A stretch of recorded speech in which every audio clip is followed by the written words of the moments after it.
Pawan Kalyan tweet కి సంబంధించిన breaking చూస్తున్నాము. తిరుమల లడ్డు వివాదంపై deputy CM Pawan Kalyan tweet చేశారు. తిరుమల లడ్డు తయారీలో కల్తీ నెయ్యి వాడుతున్నట్లు తెలిసిందన్న ఆయన దుశ్చర్యకు పాల్పడిన వారిపై కఠిన చర్యలు తీసుకుంటామని చెప్పారు. గత ప్రభుత్వంలోని టీటీడీ బోర్డు దీనికి సమాధానం చెప్పాలి అన్నారు. జాతీయ స్థాయిలో సనాతన ధర్మ పరిరక్షణ బోర్డు ఏర్పాటు చేయాలన్న ఆయన ఆలయాలకు సంబంధించిన అంశాల పరిశీలనకు జాతీయ స్థాయిలో ఓ విధానం రూపొందించాలి అంటూ ట్వీట్ చేశారు డిప్యూటీ సీఎం పవన్ కళ్యాణ్.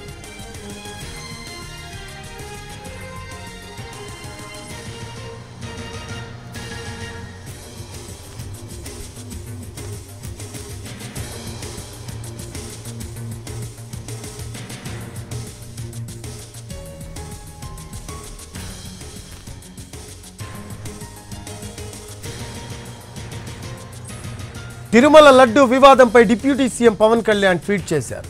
తిరుమల లడ్డు తయారీలో కల్తీ నెయ్యి వాడుతున్నట్లు తెలిసిందన్న ఆయన దుశ్చర్యకు పాల్పడిన వారిపై కఠిన చర్యలు తీసుకుంటామని చెప్పారు.